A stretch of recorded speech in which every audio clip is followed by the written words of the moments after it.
done this in such a long time. We're in the studio. All right. Good morning, everybody. We are live. I'm in the studio, which is the first time I've done this since, March 2020. People will start thinking I'm one of those people who panicked about COVID. I'm actually looking at you, Gareth, and it's quite weird to see the whole of you. I know, Phumi. I know. The anxiety of needing my computer right now. I almost didn't know how to behave in the studio. No, it's and about. I actually do think I need my computer so I can see coming. It's about goddamn time we get back in. Anyway, so I thought we'd do it this morning because we got two really special guests and Phumi. I mean, you thought I did it for you. No, actually, I thought it was one of our guests because I thought he's so unused to waking up this early in the morning that he had to document the whole thing. But that's okay. He's not unused to it. I mean, he was on ENCA the other day. Early in the morning. Early. I saw him on, he would have had to get there at 6, which is exactly what we wanted. He is the famous Eugene Khoza. We'll get him in here in a moment. But I was thinking, first of all, I wasn't sure what to wear because Phumi's been too hot or too cold, like Goldilocks, for the last, 10 shows that she's been in studio. So I never know whether it's going to be freezing. So I brought this huge, big-ass jacket, which I've got in the car. Yeah, I but thought there's now lights here today, so the lights make everything warmer. It looks good. The studio looks good. I just want to give credit to Michael and to Ryan and to Homolemo for getting the studio going again because it feels a bit weird to be back here. Honestly, I feel like this is a proper radio show again. But it's not really radio. Well, that's it. But it feels to me like the old kind of radio show that I used to do rather than just a podcast show. Anyway, listen, what's the difference, right? I see lots of comments coming in this morning. Studio looking good. People talking about it. That looks weird, says Nico. Styling. Gareth drove to work. Woo, old normal. Wow, gee, I thought that bookcase was attached to your back. Go to hell, Gavin. Marco says, looking sick, Gareth. Thank you, Marco. Don't touch Cliff in his central studio. Okay, very nice, Sanele. All right. Somebody brought that video back onto the timeline the other day. I saw it on Twitter. The don't touch me on my studio. Oh God, that's hilarious. Who was that again? I'd actually forgotten about that whole thing. We've been through so much as a country. I know, and we have. Listen, we have historical trauma, and then we have recent trauma. I think the recent trauma, guy, is the recent trauma is also because you don't recognize it as trauma. Oh my God. I think historical trauma, we kind of recognize it as historical and it's traumatic. We get it. It was this recent stuff. Oh, we've had a little bit of time to work out some of the reasons we feel the way we do about before, but now, we're still going through it, right? You said you've had too much electricity this week. You didn't know what to do with it. yeah, for the weekend, yo.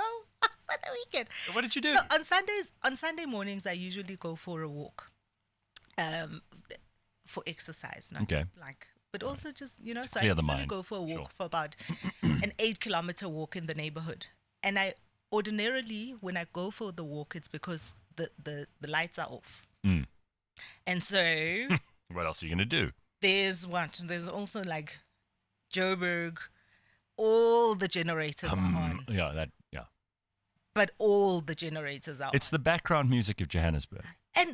But this past Sunday when I went for the walk, there was no Sorry, I want to stop you. I've just figured something out that these idiots couldn't figure out the whole time. Is the reason that we struggle with your volume on your mic is you're sitting so far away from it. Pull that thing closer to you. Oh, they just put it here. No. Put it closer, one clenched fist away from there. There we go. There we go. Look at you. You sound beautiful. See you idiots. This is all you had to do. They were just sit in this chair. Don't touch anything, says Phumi. No, you can't. Anyway, and this past Sunday when I went for the walk, the air was so clean and crisp. It rained the night before. There was no generator, smog in the air.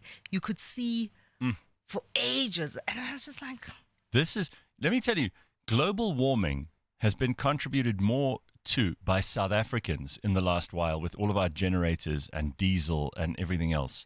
And of course, remember, when our coal-fired power stations don't work because there's no coal, what do? Put in diesel.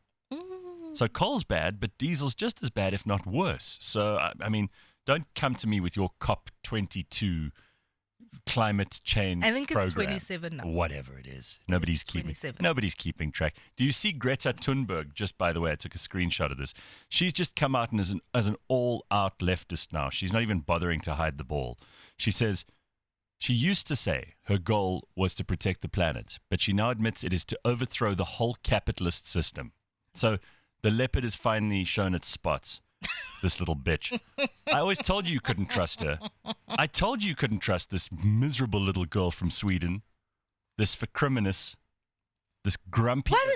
What? Vercriminus. It's a Yiddish word for a angry, cross, argumentative, just a negative, nasty person that you don't want to be around. That's what she's like. I mean, just look at the facial expression. Find me a picture of her where she isn't scowling. I double dare you. You won't find one. Anyway, she says now she wants to overthrow the whole capitalist system, which she says is responsible for imperialism, oppression, genocide, racist, oppressive extractionism. I mean, aren't those just a link, a chain of buzzwords that just prove to you straight up that Greta Thunberg can be disregarded now? By the way, this is one of the people who got Europe into the fix that it's in now. They're going to have a very nice cold winter all over Europe because of Greta Thunberg's influence. I have climate policy for you, and you must follow it, because how dare you if you don't?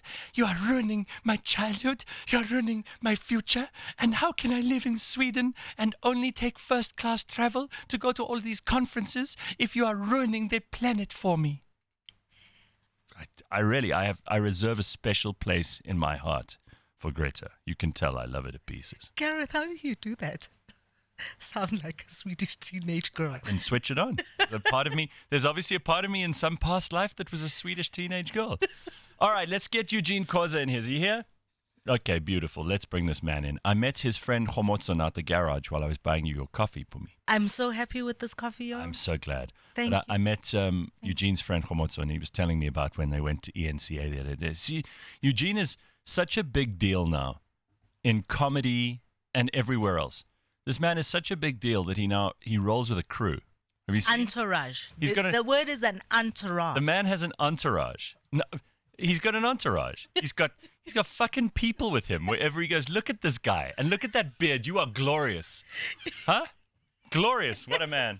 What a man. Look at you. Hello, Eugene Khoza. Entourage. Do you have a bars about your entourage? Yeah. You have a crew? Do you have a hype man? I have a crew because we're shooting a film. Oh. Yeah. Are we going to be in your film? Film. Are we going to be in your film? Yes, this film, you guys will be in it. Oh, that's magic. Yeah. You better get a release from Phumi. She's very particular about what she's appearing in. Yeah. You can only shoot me from one Also, one Phumi direction. dishes out compliments like, oh, willy-nilly. She was there hyping Sipiwe's coffee up and everything. Oh, no, it wasn't Sipiwe's coffee that she was hyping up. Oh! No. See, I stopped and I bought as many as I could carry. I know. Komoto saw you at the garage. I know. We had a chat. We talked about how great you are, bud. Oh, danko. So let's start off with that. They're such great friends. Well- First of all, they will wake up at this time to accompany you I know. and help shoot your film.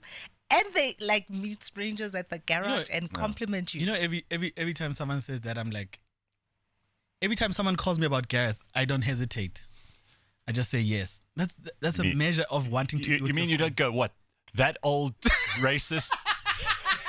You don't say that to the Republican. Yeah. The fuck are you doing? I'm not going to go there.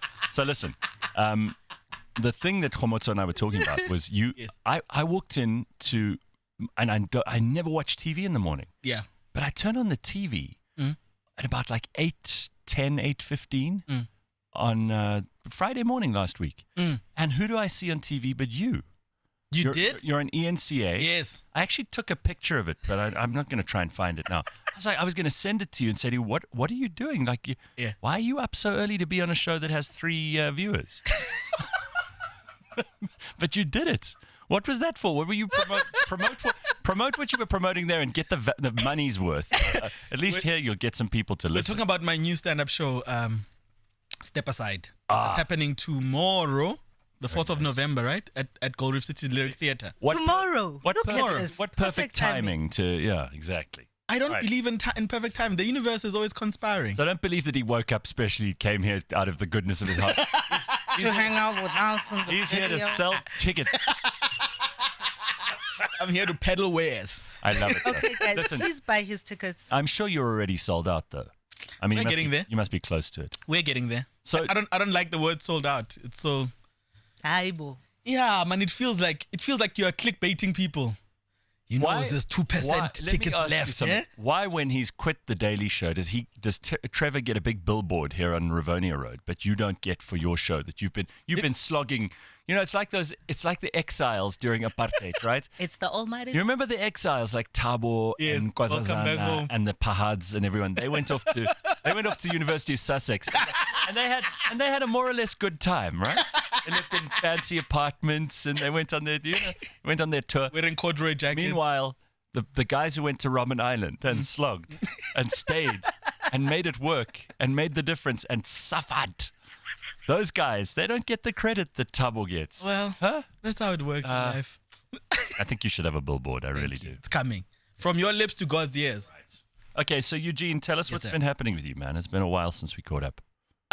A lot has been happening in life. Most importantly, last time we spoke, I was in PE. Remember Yes. when I was in the dark? Mm. I lived in PE for a year.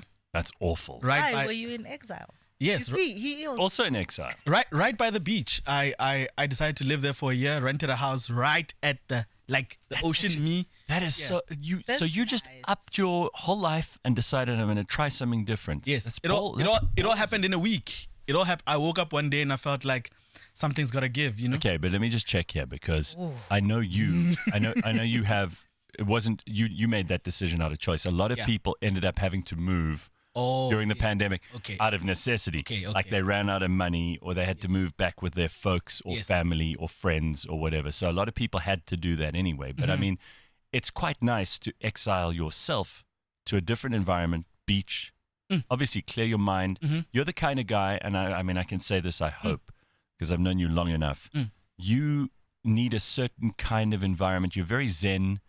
When you write new material, I'm sure you need to have a clear mind. You can't have distractions and noise and bullshit in your life. Is that one of the reasons you did? Absolutely, that was one of those. I also had suffered a great loss 5 years ago, and then the month before I moved, I'd lost one of my best friends, Moyikwa Sisulu.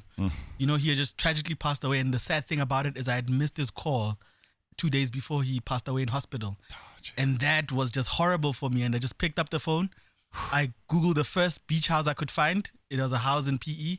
I called the agent. She said, "Why would you want to come live here? It's a village." And what she wanted to say, there's no black people. Yeah. And then, Well, I mean, and then a week later, Some the neighborhoods. moving truck was at my house, and I left, and I lived there for a year. that's amazing. And what that's I found, ballsy, right, Pumps? Yeah, that's yeah, it was very scary when I was in the house. You know, I looked at this gigantic house, and I was like, "What am I doing in Did you here?" get a big house? Of course he did. Don't you know he has money? No, All right, I need to when you're up and leaving. He has money. It's not some. No, it's not it's some corner stall comedian. This is not about the money, yo. I'm just saying, if you're like eat, pray, loving your life Yes, away, yes. right? It's just like you're letting go Yes. of all these things. Yes. You also Well, probably just kind of shedding. you see, you're wrong. Unnecessary stuff. You're associating minimalism and Yes. non-materialism Yes. with clearing your mind. Yes. Sometimes you want to clear your mind in a sports your car Yes. rather than, if you can, obviously, Yes. rather than in a skogok. Yeah. And you know what the funny thing is about that? I end up living in 2 bedrooms or in 2 rooms of that house, the living room, the kitchen, and the bedroom. So I stayed there for a year. In that year, I thought of comedy, and I was listening to a lot of Wayne Dyer. Oh, yeah. And I kid you not, most of the things that he said were true because I started thinking about the things that I wanted. I imagined myself before my birthday being in New York. I imagined myself doing stand-up in New York. I wrote it down in a diary. I imagined myself getting a production deal to do a show. I imagined myself writing a training Wayne program. Dyer is the guy who like manifests. He's that philosopher. Yes, the godfather Yeah. of New Age spiritualism. Right. And I wrote it all down after watching him for weeks and weeks and weeks. I wrote it literally all down, and it started happening. I wrote a training program for a huge insurance company. I started training people all over the country just from living in PE. I wrote shows that are now being Wow. commissioned in LA and New York as well. I'm working with some of the biggest comedians now producing the stand-up documentaries. One of them is going to be directed by Soleil Moonfry. So we're going to go around the world. So I was in New York 2 weeks ago and I got to perform in the biggest clubs in the world. No wonder you got a crew. And Hey. and I thought, and I wrote there, I want to do a stand-up one-man show. So when the opportunity came, this experiment actually is happening because we wanted to see.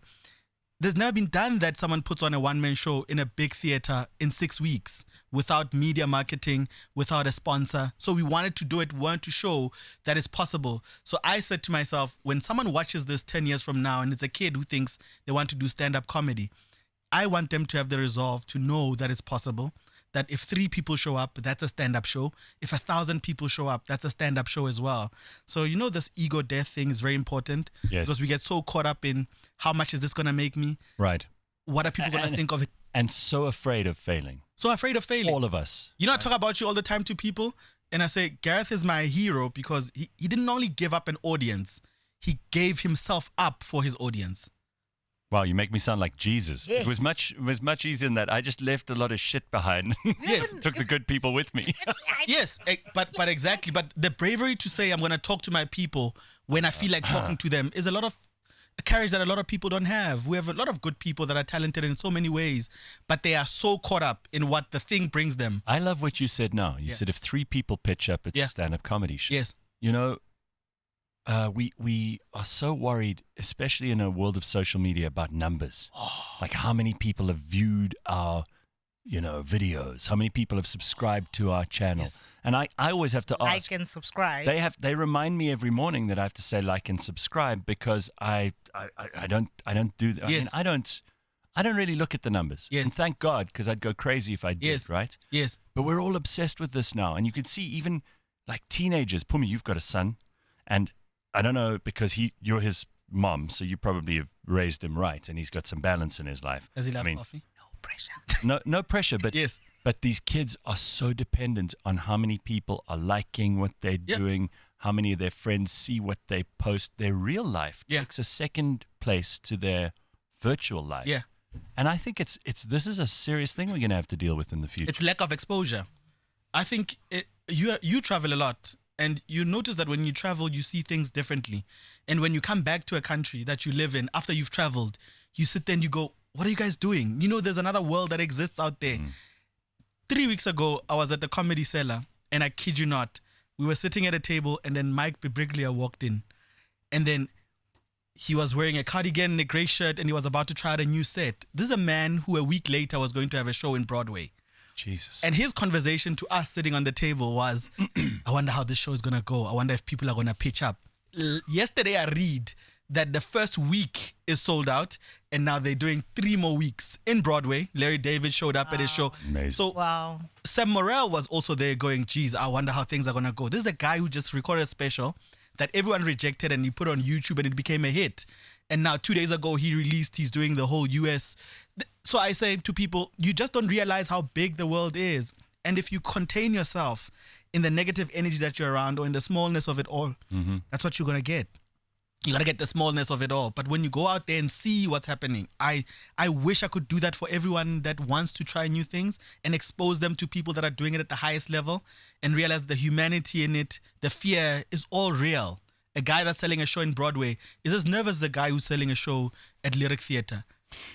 Phumi, what if this documentary Yeah. that Eugene's filming now, what if this is our zenith moment? Like, what if this is the most famous we'll ever be? What if people, like, we are like cameos in his documentary? What if one day people go, remember those two? Those two people. In Eugene's documentary. No, they'll never be like, remember those two, okay? Because that in itself would be like something. They'll be like, when you're watching Eugene's documentary, he's in the studio and he's having this epiphanies. You remember? And they'll be like, he's in the studio. Whose studio? What station? What? Well, I'll tell Eugene. you what. I'm so happy that for the first studio show I've done since March 2020, it's you, because Thank you. I was very nervous about coming in here and we often have guests, and especially for the Burning Platform, which we do at 7, and it's all political and all of that stuff. But to have someone in here where it feels a bit more like home, because this place has felt very clinical for me. I've come in, and it's been my office rather than my studio for the last 2 years, 3 years. Got you. And now, I'm in the studio again, and it feels comfortable. Yeah. And if it had been some guest who I didn't know very well, or someone who we had to figure out, and you kind of, because you do that little dance when you meet people. Yeah. And But also, I would have hated arrived this. here this Oh, morning God. and he's all like spewing all these gems. Who? This one. Oh yeah, He arrived here this I was gonna say, if you're talking about me, throwing it all out. Are you high? But you are. Throwing it all out there. He's But just you see, this all his Zen moments, all his PE beach. So then I'm walking on the beach, All the writing time. down the stuff. Yes. For me, Yes. this is why he's so interesting to talk to. He doesn't have to be, and he could be making us roll on the floor with laughter. He can do that. That's his superpower. But the guy also has a really firm grasp on reality. Like, he's always been like this. In fact, I reckon that for you, it must be a bit tiring when people expect make us laugh. It must be pretty exhausting for you. I appreciate it to a certain extent. Oh, sorry, Phumi, you wanted to say? No. No, to a certain extent, I appreciate it. But I always say to people, I've never thought of myself as funny. I think there's funnier people than me everywhere. And I always like hanging around with people that make me think or make me laugh. Now, those are two of my categories, And I've been blessed enough to have a daughter that makes me do both of those things, And I have How old is friends. she now? She's 14 now, just turned 14 Yeah. in September. Have boys come to the house yet? No, but she tells me about them all the time and laughs so hard. Because What are you going to do when it's going to happen? Where there's Yeah. going to be a boyfriend you don't approve of? What kind of a father are you going to be about? I think I'm going to be a father that my mother was to me. Which is? My mother always said to me, you know what your superpower is? And I said, what is it? She said, your ability to try again. Oh, that's great. So she thought this guy's going to fail a lot. A lot. a lot. To try again. Yeah, she prepared me for it. She prepared me for it. She said, your superpower is you can always try and try and try again. And in relationships, I apply the same model. In work, I apply the same. When I quit work and I'm thinking to myself, what am I going to do without this money? And I think I can always try again and I can always start over. So with her, it's going to be the same thing. Whenever I look at people who are dating, because I've dated people's daughters before, I'm someone else's son. Yeah. What I do with my limited knowledge of the world when I'm dating someone, it's not a reflection of my parents' upbringing. So I'm going to be that person because I want to appreciate, because I also think males are not given a chance in life. I think, because I'm a black male, so I know what it feels like to be a black male. I'll never advocate I'll never speak on behalf of women and how they feel about their experiences, but I know myself. I know that I grew up in an environment where being black and male is very dangerous, very, very dangerous. So I know that the skepticism of it all, when you see a young black male with your daughter, it mustn't be me expecting the worst out of them. That's someone else's son, because I've been given the grace of being given the benefit of a doubt, and here I am today. So I'm a big advocate of giving young black men a chance to be great black men, and I want to be part of that change because I've seen how. Have you seen the suicide rate for black men? It's higher than anyone else. That's the category where most. Because if you speak to most black men, they'll tell you no one cares. Well, it's true. Because no one cares. You look at the. Now, again, I'm not going to go into territory which is immediately going to get us into trouble on Cancelled. Thursday morning. I can advocate for you. I can give you a pass for the day. Yeah, but you see, you can't because we've seen this happen, right? Where some white person who has no understanding of this stuff gets one of their black friends to come in and say the stuff that they can't say. I don't want to do that. Yes. What I want to say. I don't want to. I reckon. I remember every time you talk why I love you. You've just hit on something that I think is completely underrepresented or misrepresented, especially by the media. Yes. Because there's this game, and you know this because you've got a son, right? Yes. And I saw how you were listening intently while Eugene was saying what he was saying, because someday, Kaneho is also going to be in that position where he's probably already bringing home other men's daughters for you to meet, and those fathers are thinking, what I see in the media about black men makes them seem, and again, it's a stereotype that is perpetuated by the media, who keep telling us that they're not partisan and they don't want to oppress anybody or subjectify anybody to their own bullshit stereotypes, but they do. Look at how they report things. Look at how they put black men in movies. Look at how they represent them in general media, social media, everywhere else. So The thing. those things are all true. We started this morning talking about the trauma we've been through as a country. Yes. Right. And I think one of the things that we often discount here at home is how very different and differently traumatized everyone is. Everyone. Yes. Everyone. Yes. And so I hear your perspective because this is what you've lived through, and this is your this is what This is my world. This is what you were thinking through in those 3 rooms in PE, right? Yes. But also, I think Do you ever walk around naked in those 3? Never. that is it. Big house on the beach. I imagine Eugene doing dances and like, look at me. Oh, sipping on ayahuasca cocktails. Hey, you should have. So please I've done finish your ayahuasca, actual actually. thought though. Sorry. Yeah, sorry. And I think that, and I think even though all of those things are true, Yes. one of the things that we cannot discount is Yes. the trauma that we've all lived through Absolutely. in this country. Yes. Has created a distrust not only of each other but of ourselves, right? So like even you're just not you're not sure all the time. The media Yes. again. It's not helping. I'm in the media business. Yes. The media has done nothing Yes. to engender trust. They've done the Yes. opposite.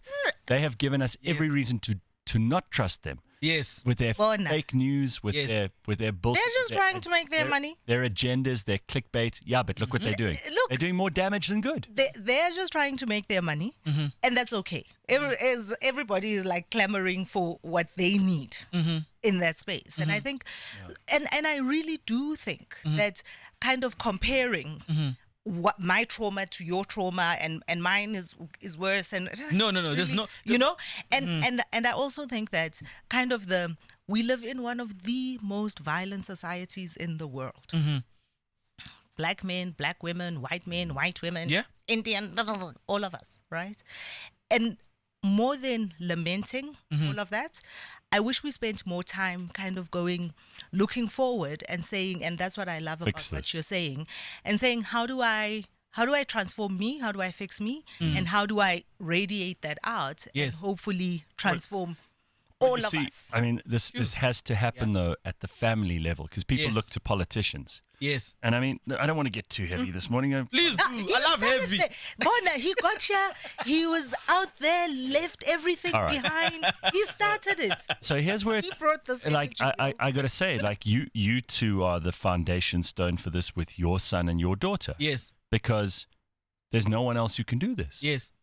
You can't expect like your municipal manager Yes. to come and get involved Your in the councillor. family and like Yeah. he's get okay, so listen, family.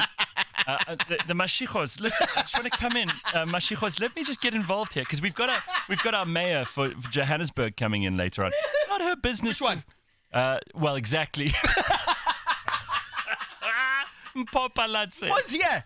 She's coming just I now. can't believe you didn't allow that to become clickbait and just tell everybody, stay tuned to find out which one. Which one? Well, listen, we have a thing on this show, by the way, that when someone comes on the show, they become mayor because we had No. Dada Dada. Mpho, and then we had Dada Morero. Yes. And then Mpho came again, and she won her. And then she won her case that Was- afternoon. It was one of the most stressed out ladies in the world. So she's coming here to consolidate her wins.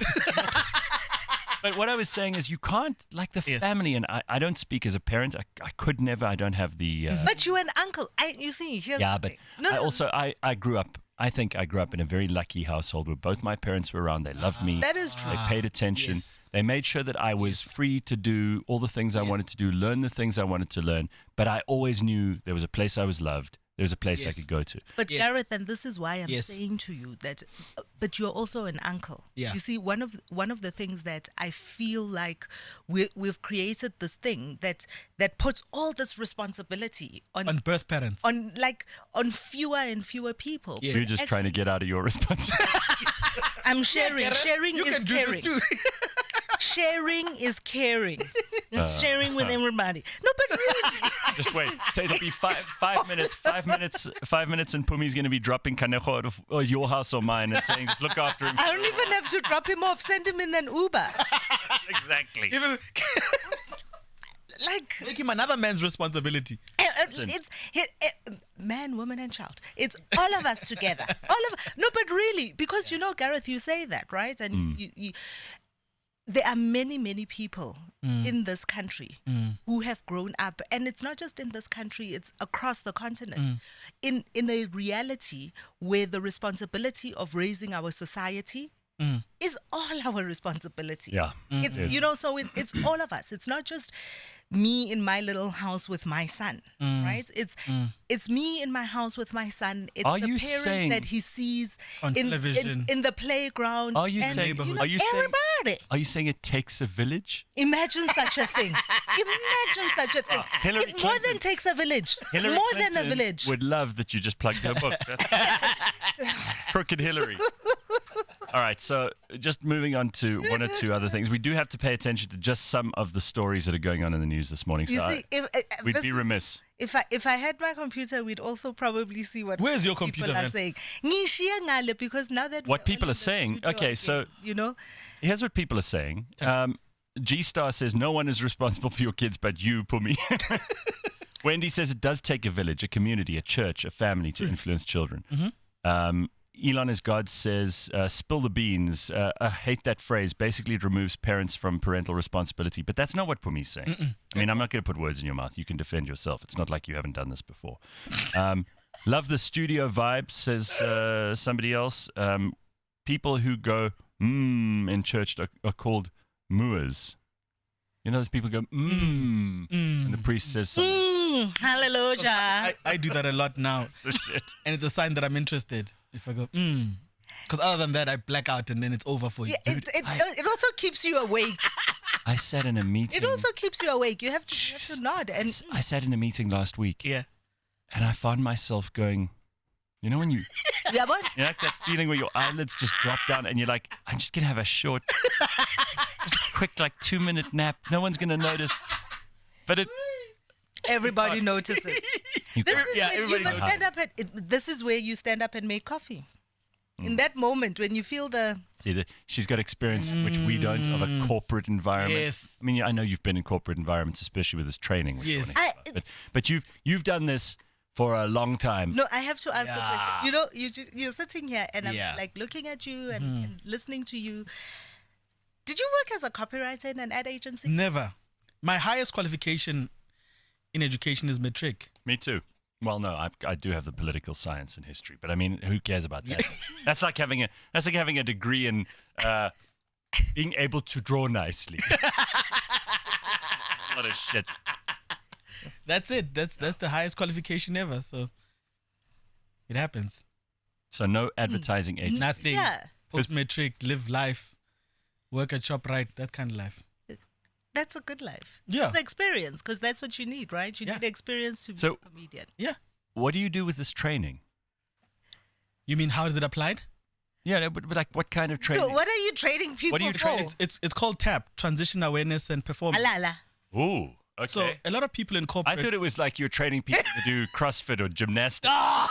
Shit like that. You install a jungle gym. Net bank. Recycle plastic jungle gym.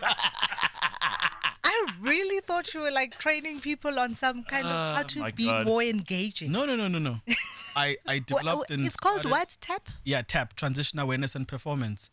So a lot of people in corporate don't understand that a lot of people suffer from nerves when they have to do presentations. And a lot of business is done through presentations. People buy into you before Yes. they buy the product. Absolutely. So you get an expert that comes in there with all this experience and education, and they're supposed to sell themselves first.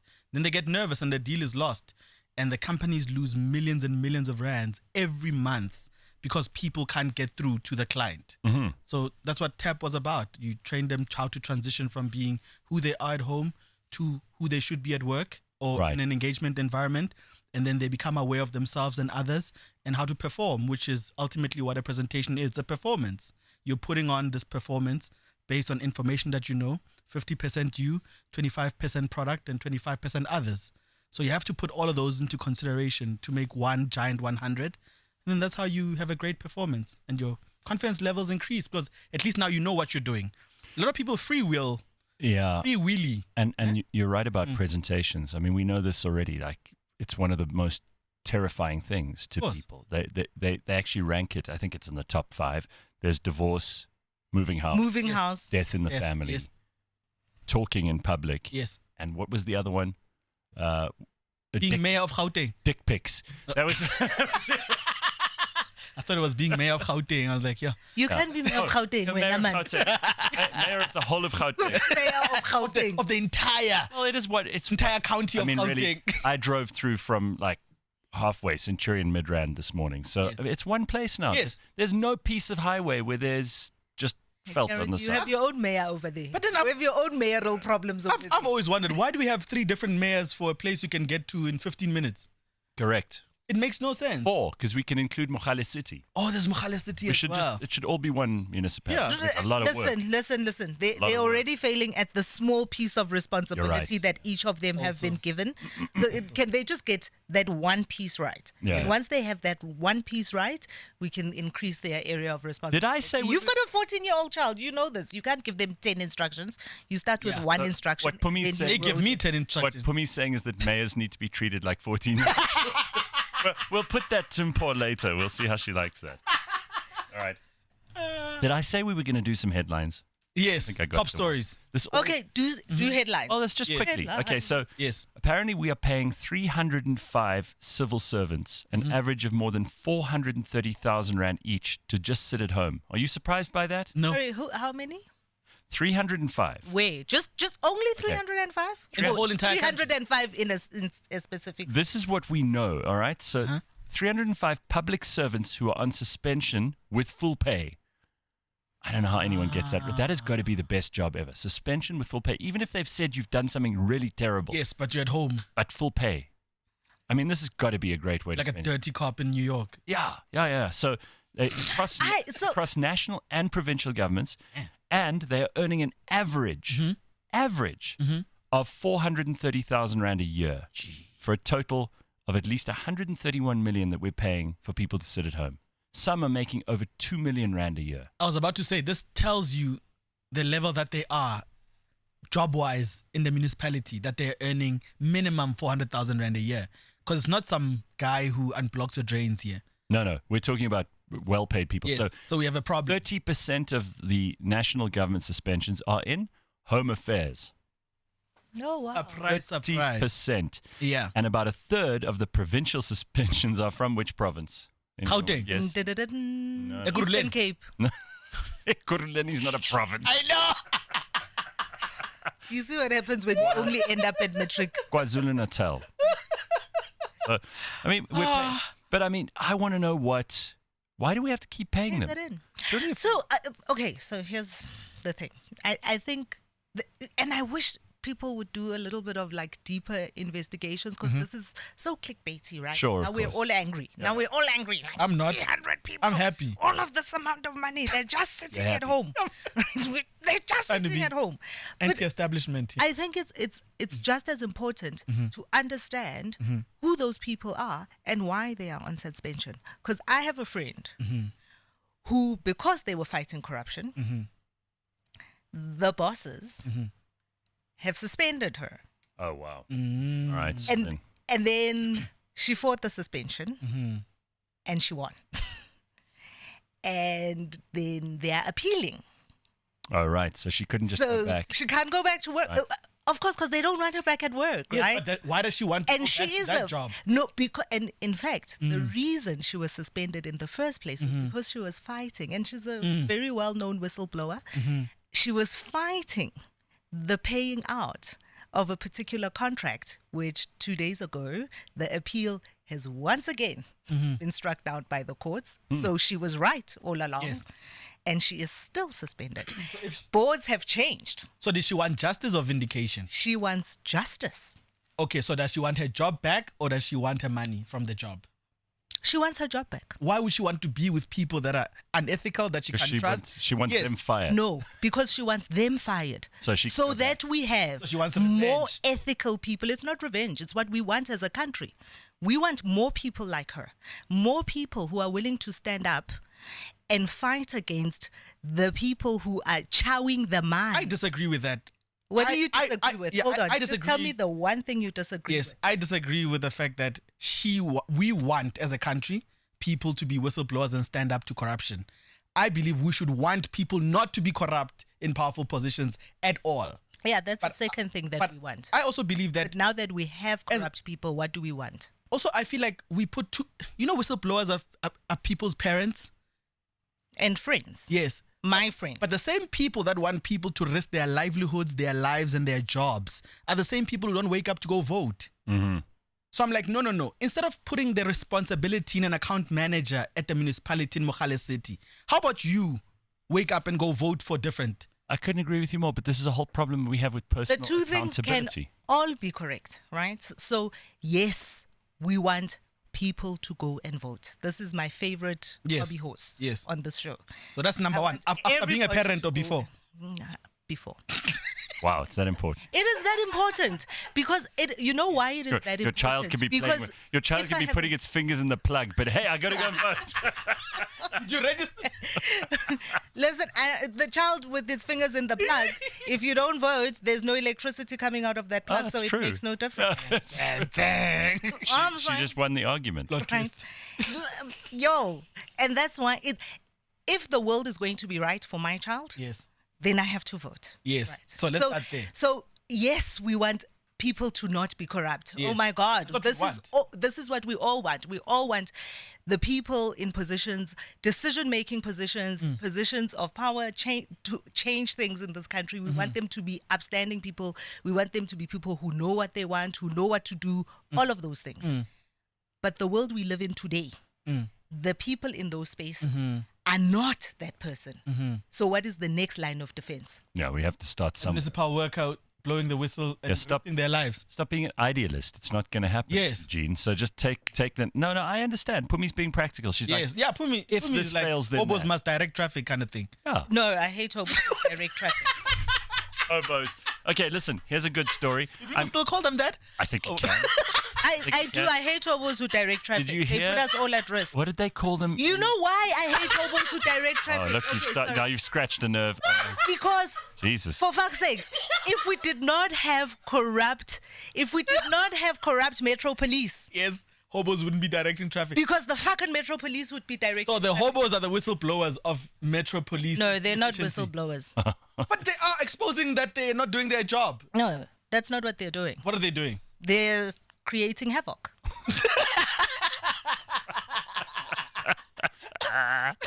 All right. That's what the tenderpreneur said about your friend. You are creating havoc. Yeah. Exactly. So I'm going to go to something completely uncontroversial. Yes. Zimbabwe has braced itself for an influx of Zimbabweans back into Zimbabwe Oh my goodness. because a whole bunch of special permits in South Africa have expired. So revoked.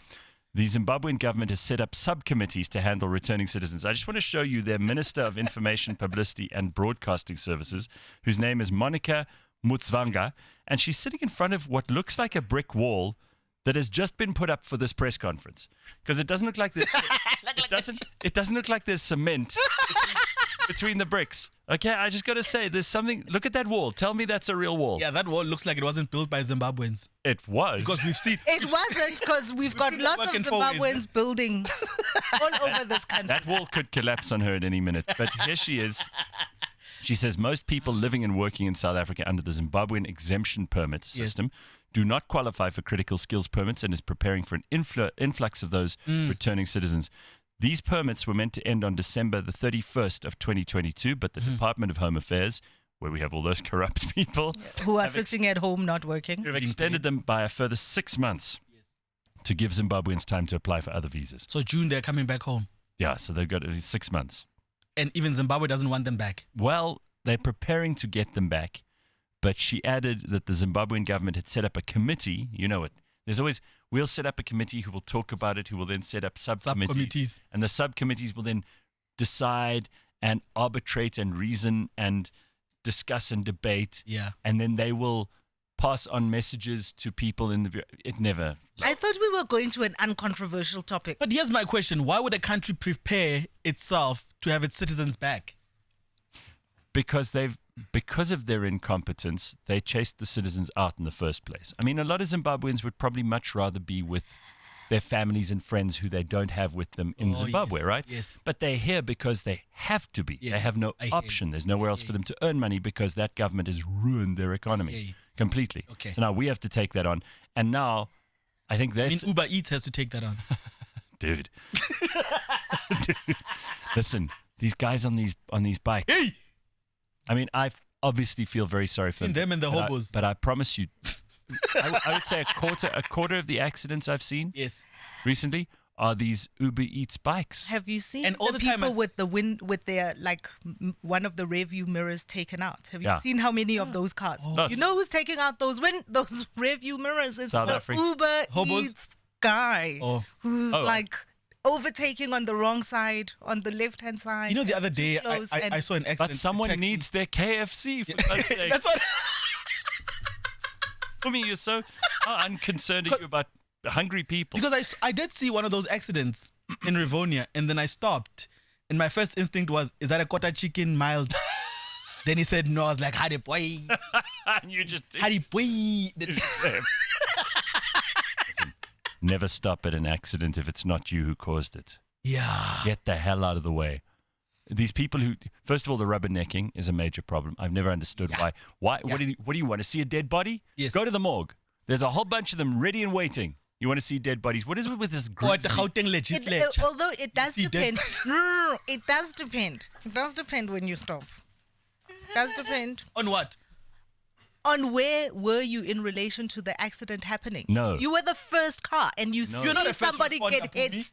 No, but I'm not saying, like, there are obviously reasons. Like, if you're on a deserted farm road and there's some young woman who's like screaming because her car's like, you know, tires burst, you've got to help her. Okay. Unless you're a complete arsehole. Okay. But I'm saying those people on the highway, Oh. the accident happened 10 minutes Yes, ago. yes. You were Yeah, not no, involved, those ones are But they idiots. want to slow down and they want To see. You see them standing, they cross their arms and they're like checking it out on the other Whistleblowers. side of the highway. Like, who are these people?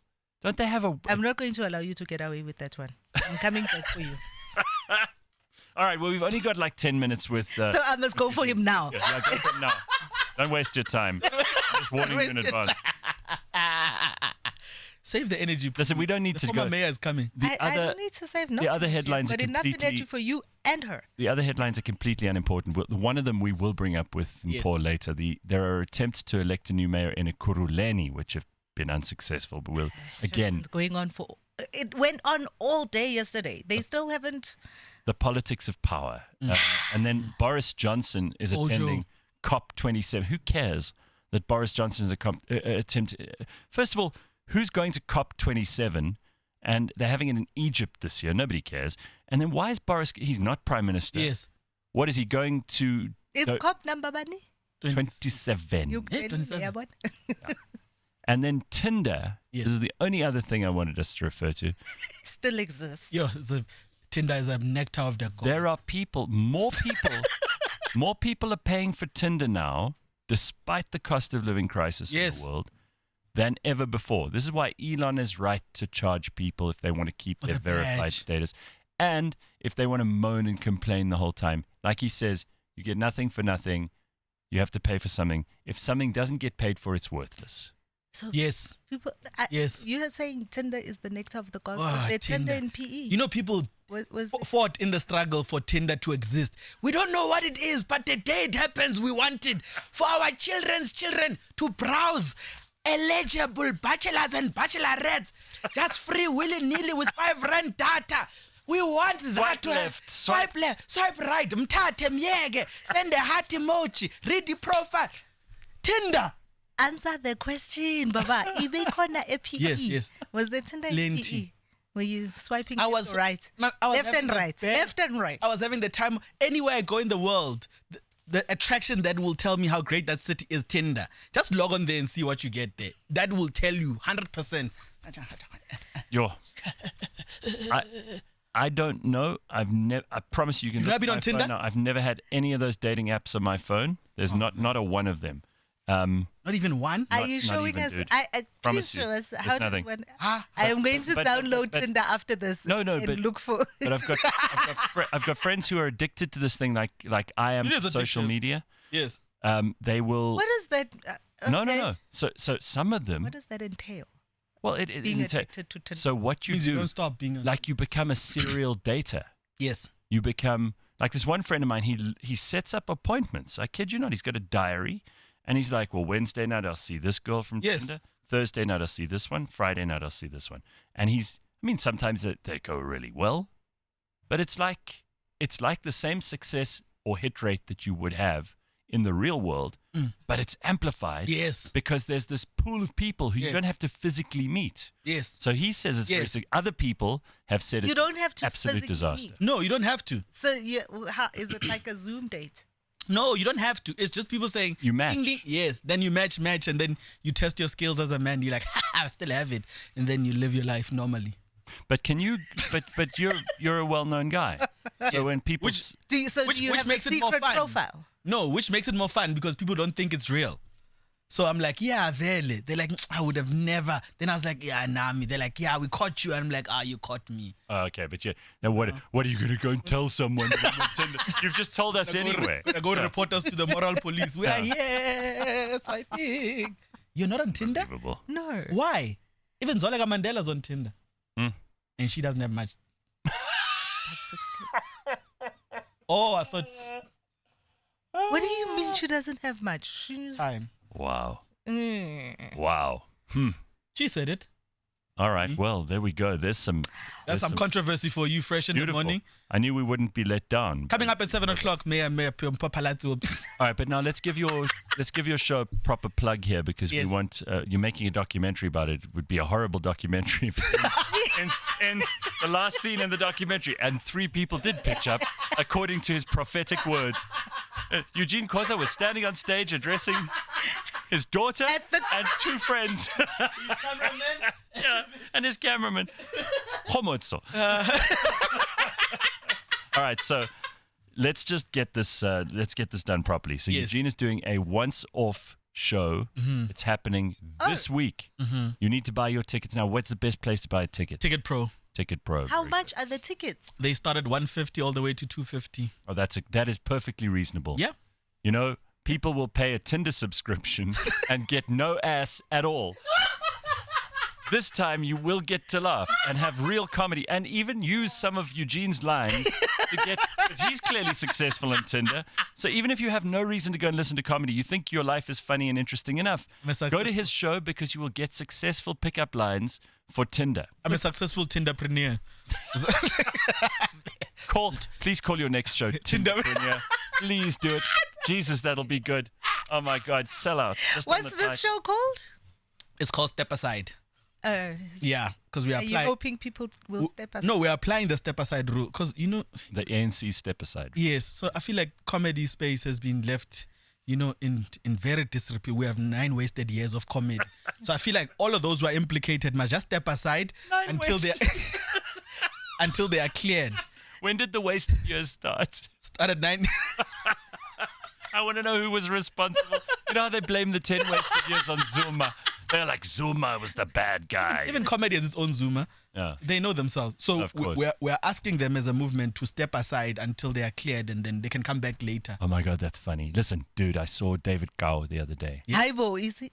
What do you mean? What were you going to say? Finish that sentence. No, finish that sentence. I'm prepared to answer No, any question. I'm just asking. Comrade, I am here. I am here. I'm ready to answer. I am not going to take cover under comrades who have already been arrested. Go on. What did you want to say about David? I'm just saying that there was a very close, a small split second between there is a leader who is to blame for the 9 years, Phumi. and how quickly you said I saw David Gao the other day. No, because he's an annoyant. OG. He's an OG. Okay, right? Yes. He's one of the great. Yes. So I'm thinking, Yes. if you talk about comedy in South Africa, Yes. there are only about 3 or 4 names Yeah. that you have to mention. Yes. And David is one of them because Yeah. he's an absolute OG. And I got to see his new set a month ago. She's Jesus, totally good. brilliant. And I'm dude, not gonna lie. did he make me laugh Yeah. about good. lockdown and the coronavirus Yes. command That's council? that's the Throwing that's the gag. dice. Oh, Yeah, he's very good. he's Not got- gonna lie. You know, the government can come and they can take away everything from you, but Yeah. they can never take away that. David Kau, if they took away everything from him, he would be able to start again and build Yeah. it all up There again. we go. I do He's a also genius. think he's fantastic on Takalani Sesame. He's He's doing Takalani Sesame. As who? really? Yeah, as like the uncle. Really? Yeah. No, you're lying now. Why would I lie about? Is he? Look who's here. Have It's you seen it? Kanthan. Guys, I got to say something about this. What? Yes.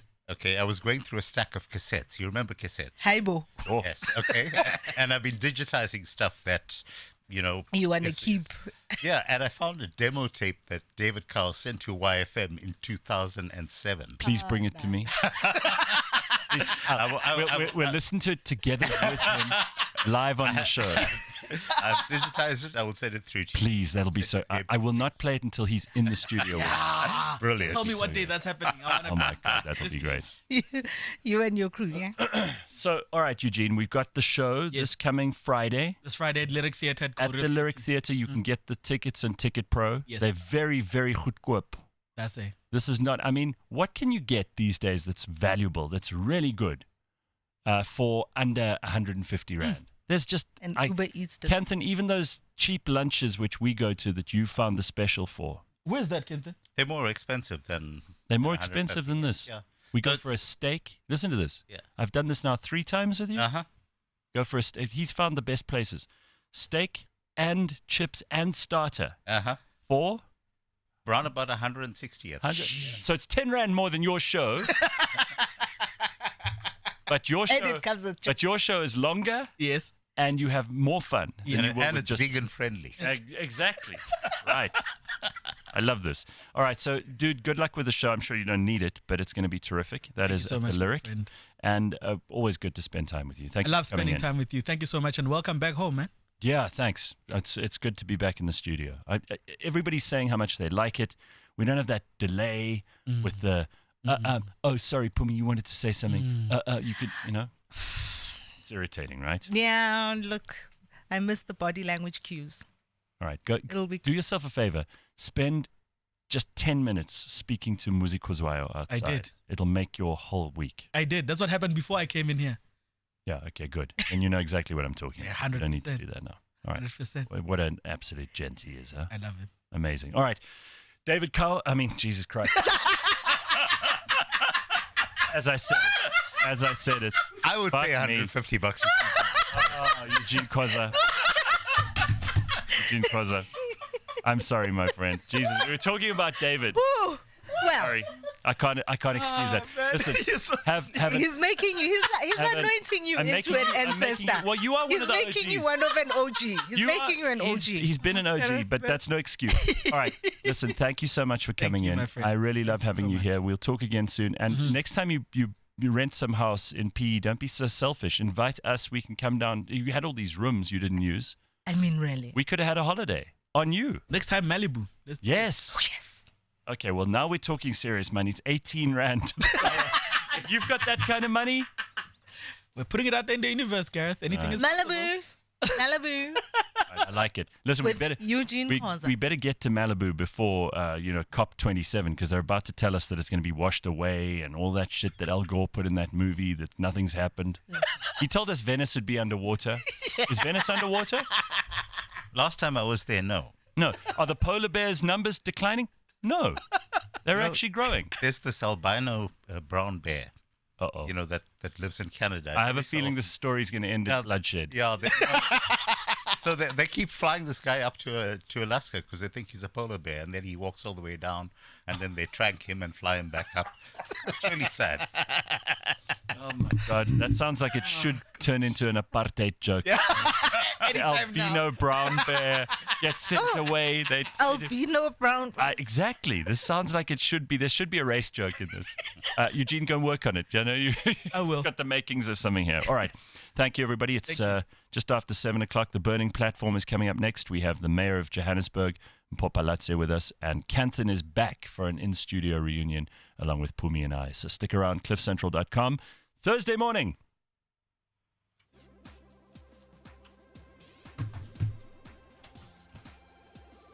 Okay. Oh, man. It's the decade that just won't go away. Mainly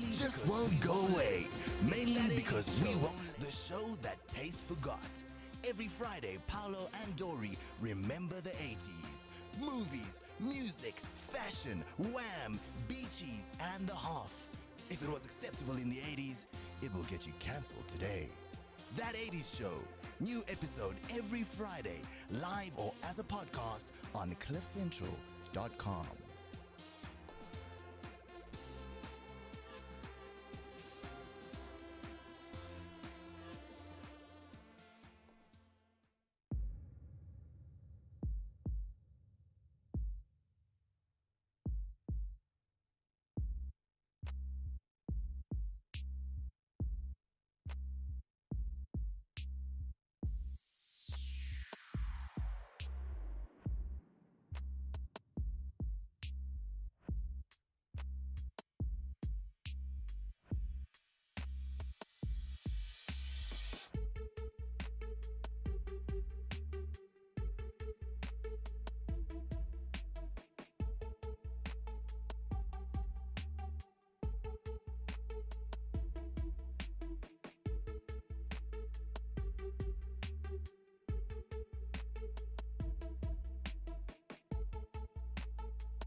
This week on the Auto Trader podcast. Ever seen this video on TikTok? I think we'll ask the editors to kind of put it up there. But whenever the petrol price goes up, this video becomes popular again, which has this person going to their car and pouring water in this like makeshift engine in the boot. And they're like, I don't know why everyone's complaining about petrol when you can just use water or this water system. Catch us every Monday at 9 a.m. on YouTube and on autotrader.co.za.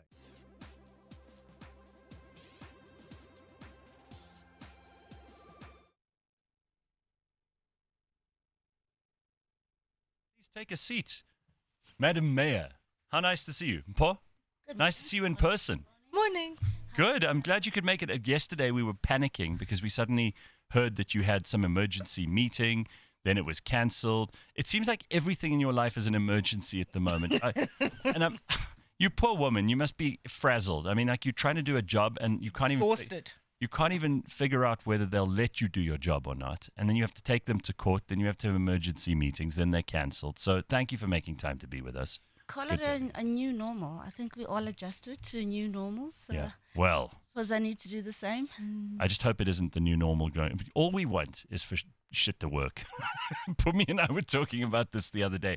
And thank you for coming in. Part of the reason we wanted to have you in is because the last time we tried to speak to you, there were power issues at your house as well, and you were trying to talk to us from there, kept breaking up. Kanthan, good to have you back on the Burning Platform. Phumi, as always. Yes, we had to finish the mayor's conversations for her last time. Exactly. Now, Kanthan, Although she wasn't the mayor at the time. well, Kanthan promoted this on his social media by saying, this week's mayor of Johannesburg. Wow. And I mentioned David Gow's performance that I saw like 2 weeks ago, and he said his joke was, the mayor arrived with a blue light brigade and went home in an Uber, which you told us was not true. That much we got from you the other day. But what's the scenario at the moment? Let's just start there. Like, you know, what is actually happening for the city of Joburg? Let's give people some reason to believe in the system. Let's give people some reason to not give up all hope. Because there are a lot of people who are very apathetic in this country. Phumi and I talk about them every week. Yeah. People who've just given up. They've gone, all right. And especially in small town South Africa, you know, there's still a lot of like civic kind of influence here. Johannesburg, people are not going to just take things lying down. But in other parts of the country, they've really given up. Why should Joburg people not be giving up? Because they see all of this happening at the top level. They see people fighting in, the mayoral council or the legislature or whatever it is. And they think, oh, well, there's nothing I can do about this. I may as well just fend for myself. Well, it's slightly true, unfortunately, at this point. And I think that's where we need to invest in voter education, because what happens in between elections, many people don't understand. People voted on the 21st of November. Not enough people. On the 1st of November, not enough people voted.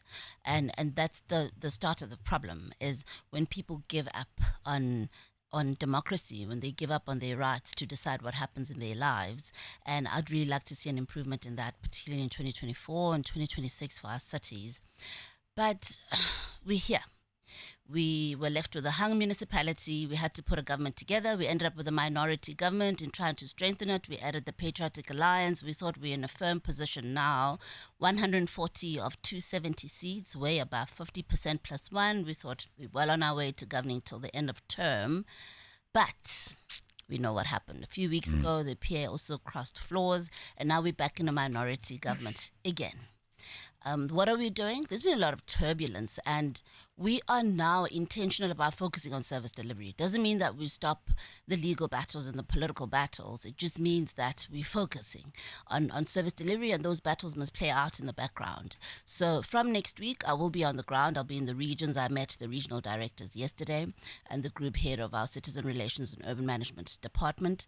And I realized, we wasted so much time with everything else. We've lost time. We were supposed to start with our regional program in September already, and we were fighting for survival even back then. So I do feel like we've lost 2 months. So that's just, you've got Phumi's, she's on your side when it comes to people must vote, and more people must vote, right, Phums? That's what you keep saying every week. It's my thing every week. But I'll be saying it until I have no microphone to say it to. Until they take the vote away from you.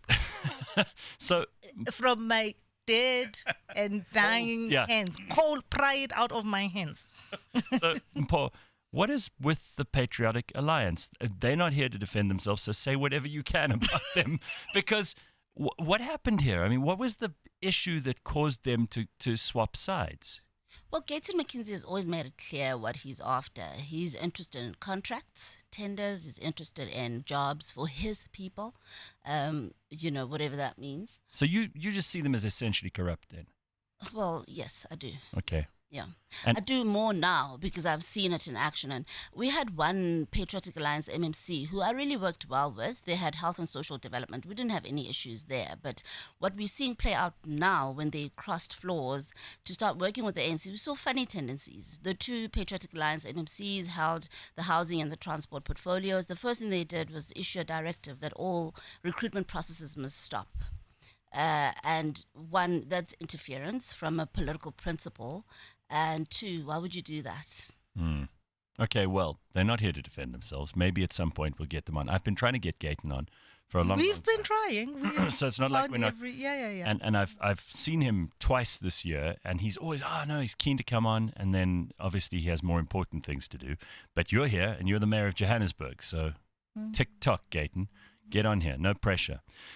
What other alternatives are there for you to form coalitions, or are you going to put that aside and carry on with this minority government and move on? Well, no, we'll always try to strengthen our government. It's in the interest of stability, so we can't ever give up on stability. I think our residents need that more than anything else. So we will govern. Like I said, that's going to be our focus, but we will continue to try and see how we can stabilize our government. There's various conversations happening at a national level, even at a local level. It's early days to say what we're going to end up looking like, but we're committed to that stability. Yeah. I have a question. So if Gaten and the Patriotic Alliance have always been clear about their stance and what they wanted, and you were able to negotiate with them to move into an alliance with them, what changed that brought us to where we are? So when they joined the coalition, they wanted 2 portfolios out of 10. All our portfolios were occupied. And they were also very specific on which portfolios they wanted. Economic development was one they were particularly interested in, and I believe that they have an interest in one of the entities, quite frankly, if not more than one of the entities. And that particular one was occupied by Action SA, as an example. Now, to bring them on board, the Freedom Front Plus at the time decided to give way and allow them to take the health and social development portfolio. It was an interim plan while we're working towards a review of the coalition agreement that would hopefully create a different scenario. We weren't there yet. And then there was all kinds of turbulence in council with the ousting of our speaker. And in the election of the speaker, they saw that as an opportune time. We believe they've been negotiating with the ANC all along behind the scenes. Gayton once called me and said he's been approached by certain parties who want to oust me and that they can't do it without the Patriotic Alliance, but that he would not give in to that and that I must continue working. So you can see that these conversations have been going on for a while. And at some point, perhaps they gave him a sweet enough deal. He got housing and transport in the ANC administration. So the court process has given you a reprieve in that it's said the process by which you were taken out was not correct, right? So you've got that on your side. But that doesn't change the fact that there obviously are still machinations. And how confident are you that you are able to do the political work that needs to be done in order to be able to bring a coalition to bear that will keep you in the position? We've got now, we were 9, so we've got now, let me see, it's us, Action SA, IFP, UIM, ACDP, Freedom Front Plus. Oh, it's a lot of things to wield. Yeah. So it's not only dependent on me, it's not only dependent on the Democratic Alliance, it's dependent on all the partners to make it work. And that's why a lot of the conversations are happening at a national level as well.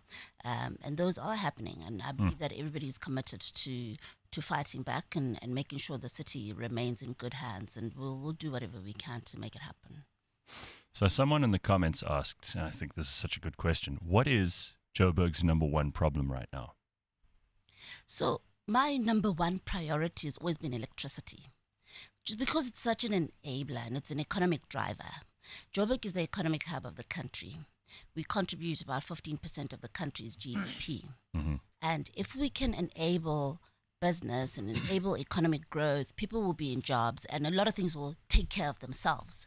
Our housing backlog is as a result of unemployment. We've got over 400,000 people waiting for a free house. If those people got jobs tomorrow, that takes care of that problem. Mm-hmm. So a lot of our challenges have to do with our inability to support business. And if we can do that right, then a lot of things take care of themselves. Another economic driver is safety, of course. And we are investing quite heavily in safety, as you have seen. We've increased police visibility. We've increased even just the boots on the ground. And we'll keep doing that year on year because our police person to population ratios are way lower than what they're supposed to be. Very And that's bad. a concern. But we are also working more closely with the SAPs and other law enforcement agencies and looking at smart policing as well, just so that we can do more with less. But at the end of the day, people need to be in jobs. And for that to happen, the economy needs to grow. And for the economy to grow, government needs to create an enabling environment. And it talks to providing electricity, making sure potholes are filled, traffic lights are working, there's adequate safety and security and so on. The problem with a lot of what you're saying is that these are all the prerogative of national government. And my point in terms of what the city is supposed to deliver is really simple. I want the potholes fixed, I want the rubbish cleaned up, and I want the traffic lights to work. And those are 3 very simple things that can be put together at relatively short notice. They don't cost much in terms of the technology that's actually involved to get them implemented. In the case of the potholes, we've already seen that there's been very successful partnerships with the private sector simply because the insurance companies have recognized that it's cheaper for them to actually be fixing potholes than to be paying out claims all the time. And so that has actually started happening. Mm-hmm. But there are very simple things that are happening. And the rubbish one shouldn't be too difficult The to rubbish solve, one shouldn't. because there's so many unemployed people who could be given like a small fee for collecting this stuff. Yes. Some people are already. Well, we already have this situation where we have all of the recyclers who are picking up stuff all over the city, which leads to its own problems because they are now creating a bit of a mafia among themselves as well. But there are other significant problems that I've noticed that have been happening over the past couple of months. So for one, with the onset of load shedding, we've had all of these people who've arbitrarily designated themselves as traffic wardens who are conducting traffic at traffic lights. Eugene's hobos at the traffic light. Now, what has been happening is that Phumi's favorite thing. they've actually been disconnecting traffic lights. And very good example of this is the intersection of Rivonia Road and Witkoppen. Huh. Okay, so the traffic lights are out there now, irrespective of whether or not there's load shedding, and it's because of the fact that you have these guys who are out there and they are doing stuff for tips. Meanwhile, the Metro Police, who should actually be moving in and doing this, they set up roadblocks just further up on Rivonia. Gareth, you probably drive through this roadblock quite often. Yeah. Okay, I don't see the point on Metro Police setting up roadblocks to check for expired licenses. Pulling over people for expired licenses, but then slowing down the pace of business for literally thousands of motorists who are trying to get through to the office makes no sense whatsoever. But the Metro Police, instead of actually doing stuff that the Metro Police is supposed to be doing, which is enforcing bylaws, they are busy wasting their time on actually policing traffic violations. These are simple things that are in your power to actually fix in a short space of time. I don't agree. I think there's a lot of, with all due respect, a lot of false dichotomies in what you've said. Everything I mentioned is not the sole competency of national government. Everything that I've mentioned that needs to happen, the city has a role to play in it. I spoke about electricity supply. I spoke about making sure traffic lights are working, that there's no potholes on our roads. I spoke about safety and security. We have a mandate in all those things, and they're part of our 7 Myro priorities. I mean, even what you're talking about, roadblocks. Yes, I agree with the timing of roadblocks and the positioning. That could potentially improve, but we also need to police. Traffic policing is a mandate of the JMPD. It's actually one of our core mandates as opposed to the SAPs, is traffic policing. And with regards to crime, our mandate is crime prevention. So it's and bylaw enforcement is part of it. But we can't say that they must leave traffic policing and only focus on the one. We can do all of it, and we should do all of it. We've got 10 portfolios in the city, and we're well capable of driving programs across all 10, and we are doing it across all 10. Are things perfect? No, they're not. Is it going to change in the next week, the next year? No, it's not. We'll see incremental change as and when we continue investing, but also as and when we bring on board private partners, because we also recognize we don't have adequate capital or even just operational budgets to do everything that needs to be done. So I do think we're very capable of fixing potholes, making sure traffic lights are working, incrementally so. Now, if you look at theft and vandalism of infrastructure, we've had a 157% increase in the arrest of cable thieves in 10 months that we've been in office. So that already says there's been a focus on clamping. The problem with 157%, that means that if you previously arrested 100 people, you are now arresting 157 people more. It's a percentage. Percentages are what politicians hide behind all the time. Okay, if you are fixing 500% more potholes than you were last time, and you previously fixed 1 pothole, that means you're fixing 5 potholes. Well, it is. The trajectory is changing. What I'm trying to suggest here is that we need to have a cost-benefit analysis that actually applies to all of the way in which the city spends our money. And I'm saying in the case of the Metro Police conducting roadblocks, I would like to see a study that actually says, we had this roadblock. Coming out of this roadblock, we managed to arrest so many people for having unroadworthy vehicles. The net impact of that. They're not arresting those people. No, they're not. Unroadworthy vehicles. No, they're just pulling over people. They're just pulling over people who have expired license discs. And that money is basically going through to the province, as I understand. It doesn't actually flow back to the city. You can give them tickets, which is then going to generate revenue. But if the revenue that you are generating from the tickets versus the cost of actually putting it in place and the cost in terms of reduced productivity on the part of everyone who is held up on that roadblock, there needs to be a cost-benefit analysis that gets done on that. And I promise you will find that those numbers just do not add up.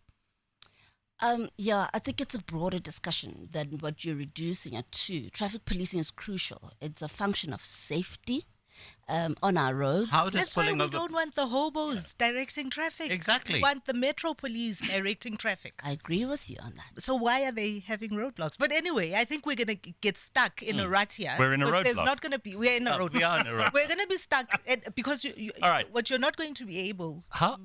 to prove to us is or to Kanthan is the cost benefit. So I don't think that that's going to take us anywhere. You've heard him. Yeah. We hope. But there's there are many small moving parts. And I really would love to hear your view, and because we spoke a little bit about what's happening in the background and the court challenges, right? Which I think erodes even further for the people that haven't voted their view that if they can just go to court, and then even if I voted for X and that's not what is now happening, how do you see that playing out in keeping and getting more people interested in voting and feeling confident that their vote actually counts if you're going to fight it in court? And let's talk about why we're in court. We're not in court because we're fighting a political battle.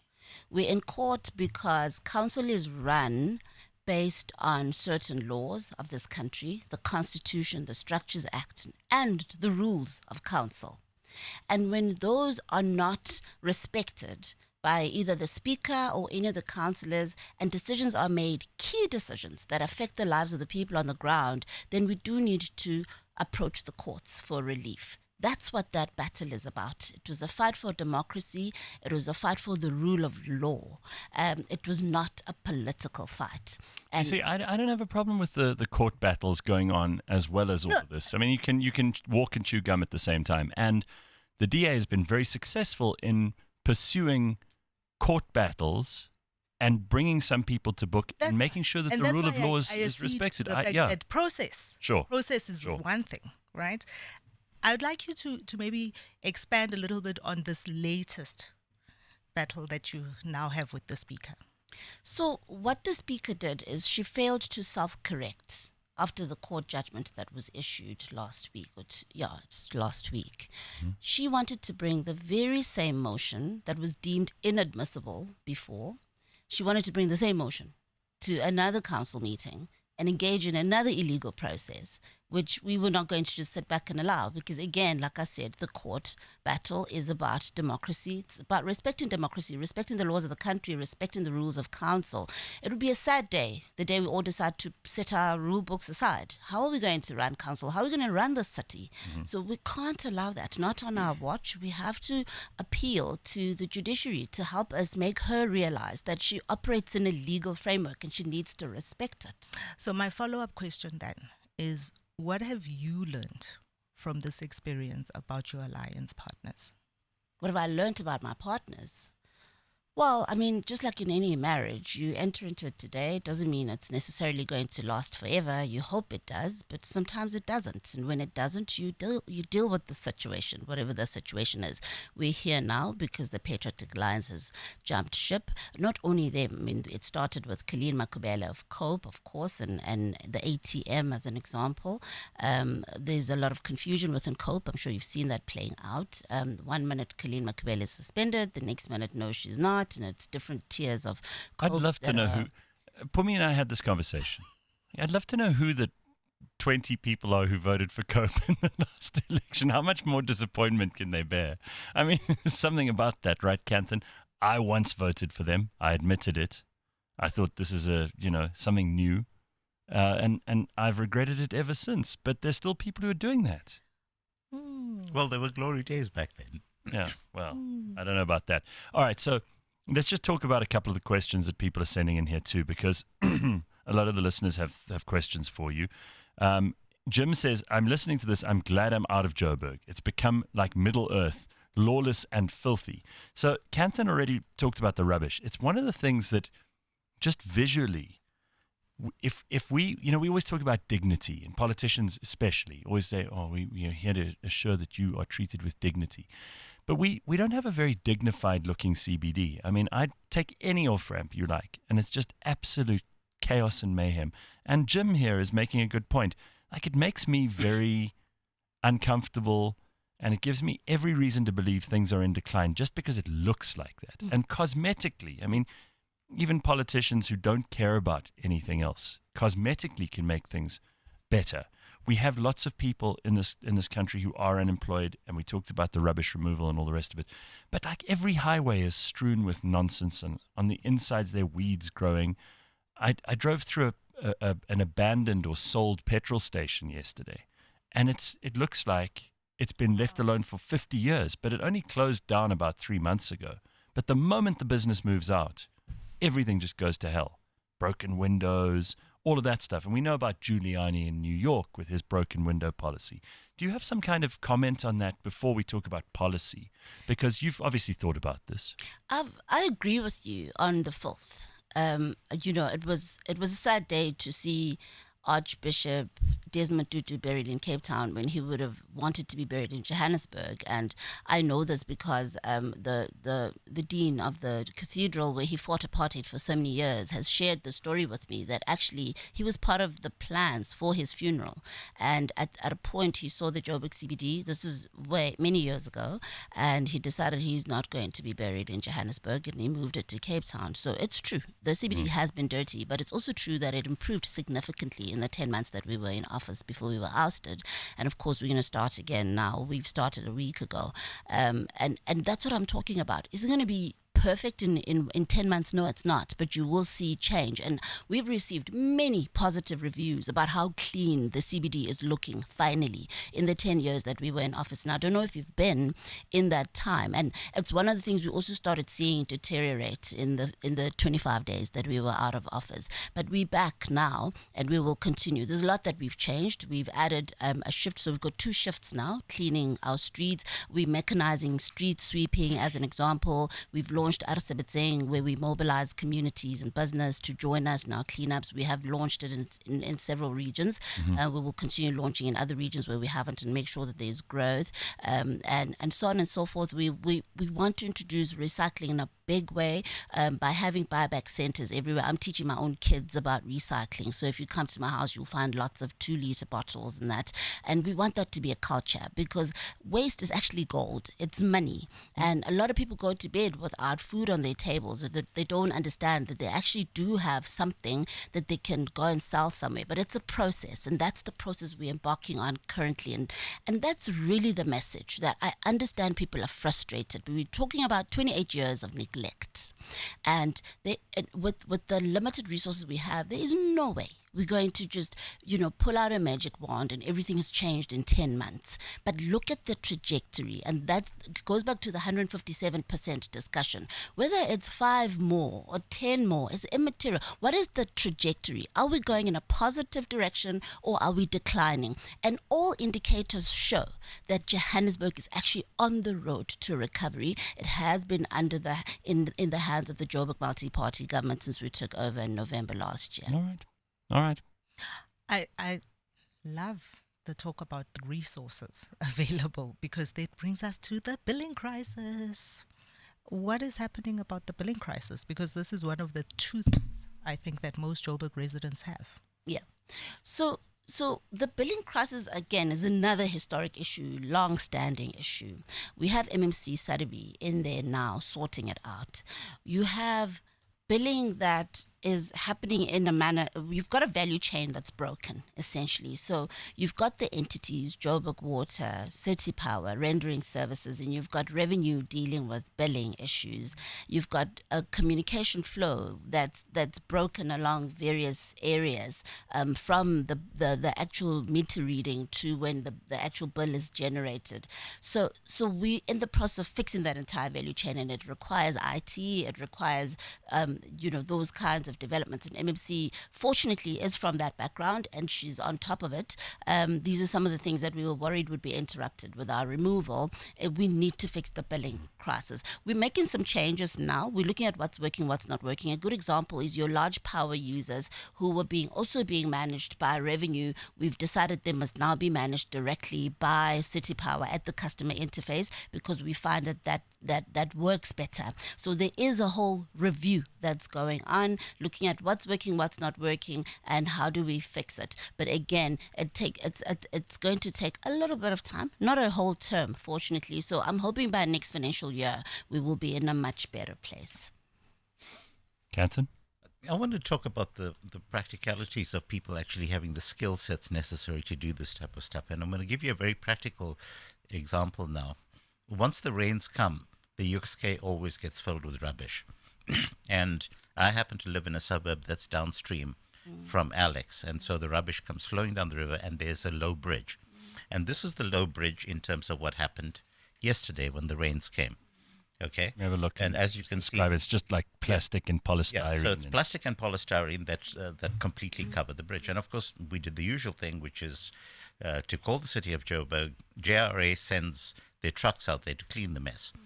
JRA pitches up there, and they proceed to take all of the rubbish that's on there and push it into the river on the other side. Now, this is just basically a problem of competence.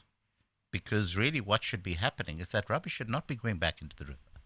That rubbish should actually be, this should be a coordinated effort between JRA and between Pick It Up.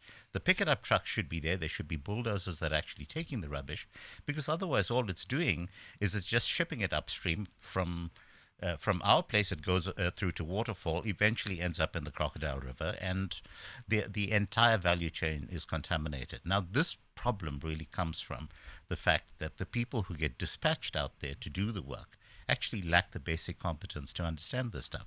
And this problem really goes back to Herman Mashaba, because he was the person who insisted on having everything insourced and brought back into the city. Phumi's laughing. Phumi, we've had this discussion. Phumi's laughing because she never was a Herman Mashaba fan. No. She was very clear about that from the get-go. Look, I voted for Herman Mashaba back then. Well, I voted for you as well this time. Thank you. So put that aside. But the thing is that really what we should be having is a breakup of entities like Pick It Up.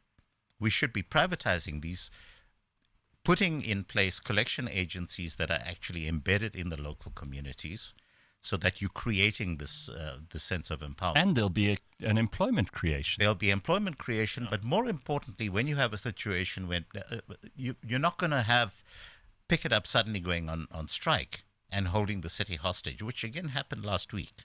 There was no trash collection that took place on time. I'm very pleased that you got it resolved behind the scenes, but these are problems that happen all the time. And this is why I say the problems that need to be addressed, you need to have a holistic structural overview in terms of how these problems are tackled. There needs to be cost-benefit analysis that happens around all this stuff. Now, in terms of what you were saying around the billing crisis, I promise you that there are major companies in the city who will be very happy to donate IT resources in order for the city to fix its billing problems, because it is in the interest of business that the city actually works properly.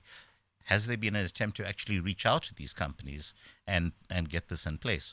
I know another practical example in terms of electricity. There's a company that actually pulled a gas line from Sasol all the way going through to the Sandton CBD. They have the capacity to bring in, within 3 to 6 months, 500 megawatts of gas-fired power, relatively green power. In the CBD center, they have been trying consistently to talk to the likes of Eskom and to the likes of City Power to try and get it up and running. And there's always a logjam in terms of how these things can actually be brought about. My question to them was very simple. Are you going to be providing electricity at a cost that is lower than what Eskom is currently providing to the city? And the answer to that was yes. Now, that to me is kind of a no-brainer. There are no processes in place by which one can actually connect these various dots together. Yeah, that's not, again, entirely true. You are aware that we hosted a 2-day energy indaba in May, where we invited people like the ones you're talking about to come and tell us what they're doing and how they can help us meet our energy needs in the city. There is a process in place. In fact, we've been developing that process since the end of the Energy Indaba in May. We've been working with National Treasury, and we're on the brink of actually issuing a request for proposal finally. It will go out on the 10th of November, and so we will start onboarding the likes of the company you're talking about. You've touched on a lot of things, so I'm going to respond to what I can. You spoke about structural changes, and I agree with you. The city needs to be a matrix organization. I mean, yesterday I met with the regional directors, as I said earlier, and this issue was brought up, in fact, by the RD for Region E. It's top of her two most important things she would like to deal with. The Yaks-Gay River is one of the two, and this is what the problem is. There's illegal dumping upstream, and there's inadequate policing of illegal dumping upstream, and Because they are busy checking license discs. no, and again, you're going back to your false dichotomies. It's not either or.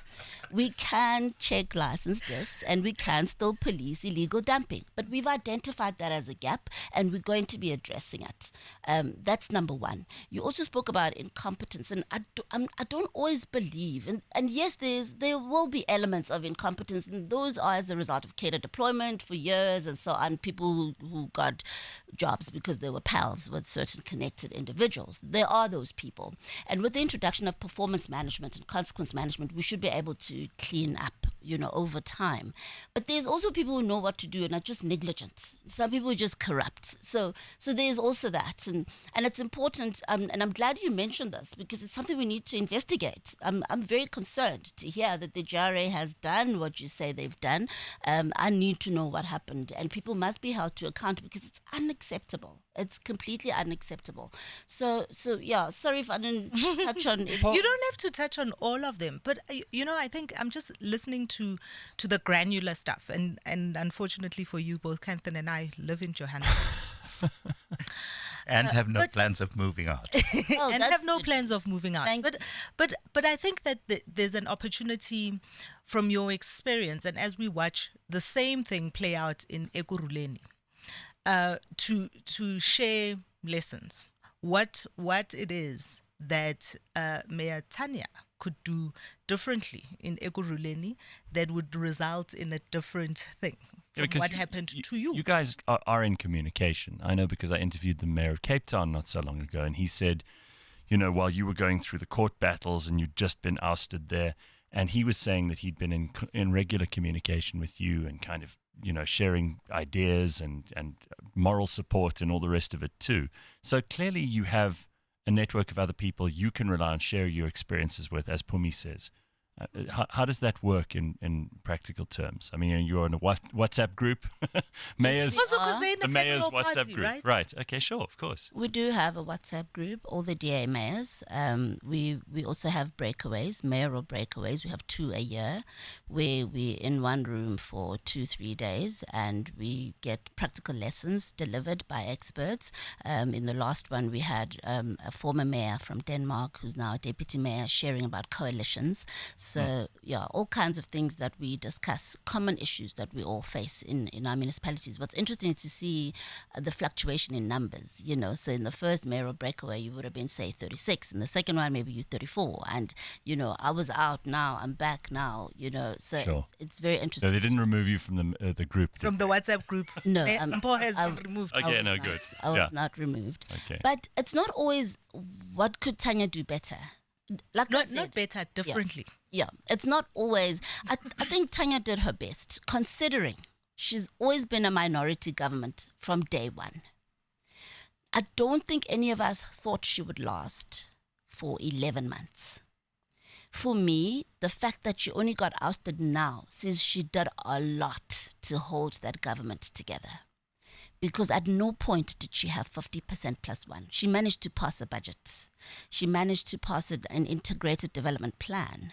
She's managed to govern, and she's done amazing things in Ekurhuleni in the short time that she's been in there with a minority government. So I think she did well. I just think that there's many people involved, there's many moving parts, and people have their own interest. Everybody wants to be mayor.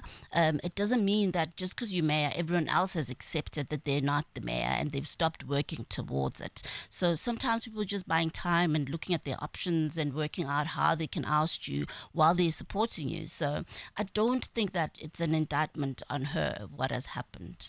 Can I just ask a much more sensitive question? I mean, here's you, there's Tanya, previously there was Helen in Cape Town, this is a while ago, it seems to me that the DA is doing its bit in terms of putting women forward for these roles. And these women are competent by all accounts and are keen to be put into these roles. Is there a question of, is there a general kind of extra layer of shit you have to deal with just because you're a woman? And I don't want to open up this discussion to all kinds of, like, gender inequality stuff. But do you find that it is easier if you're a guy in the boys' club in a man's job, as it's traditionally been in politics? Or do you think there's an extra layer of stuff you have to put up with and that you have to fight with just because men and because politics? Yeah. You know what? I think you see through your lens. I think you see things through your frame of reference. And although I'm a woman, I've never looked at myself through the gender lens. Okay. I'm somebody that believes you need to equip yourself. I went to school. I did my MBCHB. I did project and program management. I went and studied public health, which is public admin with a focus on healthcare. I did all those things to equip myself so that I'm competent one day to stand in a role like the one I'm standing in now. I don't go into a role and say I'm a woman. So when things happen to me, when I go through challenges, and men go through challenges too, I'm not one to say, oh, this is happening to me because I'm a woman. So I don't naturally see through that lens, and maybe I won't. But does it ever come to mind when things happen like when you were asked it now, where you go, I think maybe they're doing this because I'm... Gareth is going full-blown CNN on us. I am, but I'm... So but they're planning to ask... I get the feeling, though, that they're extra disrespectful sometimes. And when I say they, I mean like the general politicians and the political class. Like, you've seen this happen. We've all seen it happen. And I'm just reminded, because yesterday I was at the Helen Suzman Foundation and we've had the conversation about how she was spoken to Yeah, in Parliament. right. Being... And obviously then there was a lot more of that. Exactly, right? So and all of the then unpalatable things that she stood for. But it is also, and I think that the coalition is also about wrangling a whole, it's more than a 3-ring circus, right? It really is about wrangling a whole lot of personalities and a whole lot of different individuals from different backgrounds and all of that kind of stuff. And I think what Gareth is asking about is, do you think if you were a guy like all of them, it would have been easier to wrangle? I don't think so. I think the issue here is I have the mayorship.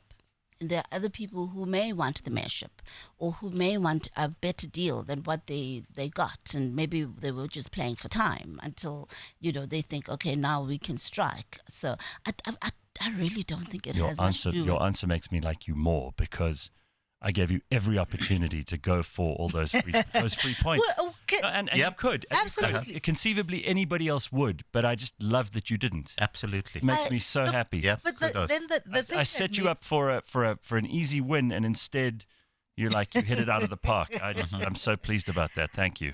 So, and I think what you raise about Tanya having been able to pass a budget and all of those niggling things about how council works. What does it mean when a new mayor comes in? Do they have to start the process from scratch? Because everybody is now past this budget. Or does the new mayor have to work with what they have got? You inherit what you found until the adjustment period, which is around February, where you're allowed to adjust about, I think, 10 to 15% of what you found. But the rest you must work with. So when we took over in November last year, we had to work with what we found. And in the adjustment budgets, we adjusted what we could, what we were allowed to adjust by law. And only on the 1st of July did we see our own budgets now kick in. Yeah, those cycles they're regulated. So you can't just decide, well, I'm a new mayor now, so I'm going to have my own budgets. No, it's not. What is... So then when there's a coalition this big, does it matter who's wearing the chain? If the budgets have been passed, if we've got a plan in place that's being rolled out, is it not? Does it matter who wears the chain? Because everybody is really the citizens of the city have said you are all equally worthless. We don't want any of you, and that's why you have this level of coalition, right? That's true to a large extent. Well, does it matter? There's some humility being injected in by Phumi. Sure. So mayorship is important because mayorship. This is what I perceive as the role of the mayor. You lead a coalition, if you're in a coalition, you make sure the center is holding, which is even harder in a coalition, because in spite of the different political parties, you need to ensure that you are one city, you're running one municipality with one vision, and where there's a need for transversal management, as you were pointing out, that sometimes different departments need to work together. Those don't always follow party political lines. So sometimes I need an Action SA MMC to work with the DA MMC, and I need them to be collegial and to solve a problem that needs both of them to solve. And the role of the mayor is to make sure the center is holding. There's coordination, there's integration, transversal management. And sitting on embedded. Like, Yes, you've you gotta- do oversight, you hold people to account. Because these So- processes don't always run. Yeah. You set them up, but then there are these log jams Yeah. and these river jams that Kanthan's talking about. And the mayor has to push those through, right? Yeah. Sometimes you have to be the one Yeah. nagging on the phone. Yes. Like, how much power do you have to make someone's life a misery if they don't do what you need them to do? We all have a lot of power, including the resident on the ground, to make someone's I mean, misery. like, can you better. fire someone straight Oh, up? There's labor laws that we must I observe, but know. we've got a legal department, and we're very strong on consequence management in this administration. So yes, we're all about, if you don't want to work, then you need to leave. There are many people who are unemployed who would love to. I do just what- love So the legal challenge. I just love those words. Sorry, consequence management. Yeah. We should have that as, rather than having HR in every company and in every government department, we should have That's great, Gareth. a great idea. Brilliant. Yeah. Okay. This is not Yeah. HR anymore. We don't want to hear about. Totally your- gonna steal yeah, that. Yeah. We're not going to have your mental health issues on a Tuesday. We're going to have consequent management Tuesdays. I love that. But all the legal battles aside, because I think that's an interesting insight, right? Here you have a coalition that is saying to you, we don't want you. So now you are in this court battles to be that person. And are you then still able to be the center that holds? So the coalition is not saying they don't want me. What happened is the Patriotic Alliance left and we lost the numbers and we ended up now in a minority government. The coalition is still together. So as I said, DA Action SA, FF Plus, ACDP, IFP, UIM, we're still intact. We are still a coalition. I've got 9 MMCs who are working. There's only one missing. One of the 9 is acting in the health and social development portfolio until further notice. So no, it's not true. We one team. We had our first physical meeting on Tuesday, and I really loved how that meeting went. Everybody's still committed, and we're going to do great things together. Can you walk around in Hillbrow? Because people, I heard some horror stories the other day. I was talking to a guy who's in security, and he said to me, there are such terrible things happening there that it just beggars belief. It's like a bad horror movie out of Hollywood, like organ But harvesting. as long as you speak Hausa or Yoruba, you're fine. No, but this is what people are talking about, right? They're saying that actually these terrible things are happening in Hillbrow.